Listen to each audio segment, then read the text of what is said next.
her to open the door. She stepped out onto the sidewalk, aware that heads were turning.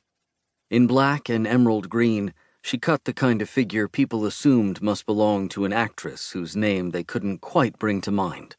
It was a useful and harmless deception, of advantage to both deceiver and deceived. From within the car, Zola said, "All of us, at times, must hide our true natures from the world." Madame Hydra sighed. "I am well aware of your abilities, Monsieur Zola, and I find your constant need to display them tiresome." "Beg pardon," she heard from within the limousine. Then the driver shut the door and Madame Hydra walked into the terminal accompanied by a skycap who carried her single bag. She tipped him $100 and waved her Latvian diplomatic credentials at the security personnel. Once seated on the commuter flight to Washington, D.C., she considered Zola's words. What might he be hiding from her? It was he who had suggested that she use a regular flight. S.H.I.E.L.D. was monitoring private charters intensively. Perhaps there was good sense in this. The people she was going to see preferred as little attention drawn to them as possible. They were Hydra, as she was Hydra. Many heads, some hidden and others simply disguised. Zola, she supposed, was also Hydra.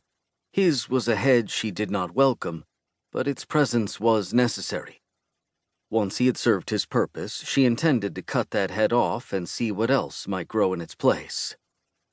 Until then, yes, true natures must be hidden from the world. 1. Provisional Application for Patent. Title: Pulse Bolt Armament System, Suit-Borne. Description: a generation and delivery system for the production of concentrated bursts of kinetic energy that increase in force as they travel by drawing power from the displacement of air. Designed for use in conjunction with personal armor, such as Stark Industries patents Redacted, Redacted, and Redacted.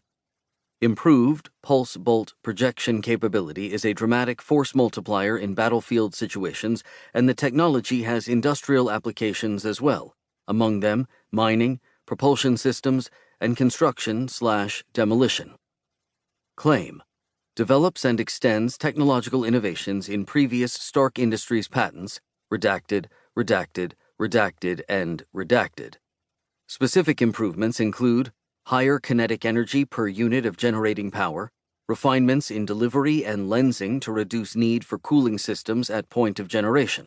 These improvements increase utility of pulse bolt technology in applications demanding portability and ease of use, including the fields of civilian crowd control and light infantry engagements. Security status: project undertaken under the auspices of Stark Industries agreements with the Department of Defense, S.H.I.E.L.D., and other governmental agencies outlined in Senate Amendment Redacted to Senate Amendment Redacted to H.R. Redacted 110th. Technology is proprietary to Stark Industries, but will be shared fully with all eligible entities. Technology is classified and will not be licensed until such time as classification order is rescinded.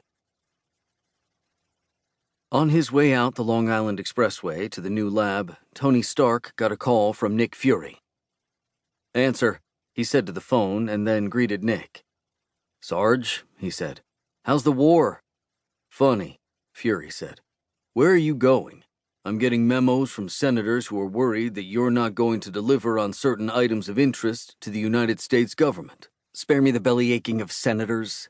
Tony watched through smoked and bulletproof windows as his driver swung down the off-ramp onto an access road that led to the lab. He was more excited to get to work than he had been in months. "Maybe I'll spare you the next round of contracts, too," Fury growled. Tony laughed. "Nick, come on. I think Stark Industries will survive without government handouts." "Not if DOD classifies everything you've ever done with government handouts, you won't," Fury said. "And just to clarify, that's not a direct threat, but it is something I heard discussed in a committee meeting yesterday afternoon." "The only thing that'll do is make my lawyers rich," Tony said. "Most senators are lawyers," Fury said. "Remember that." Tony sighed.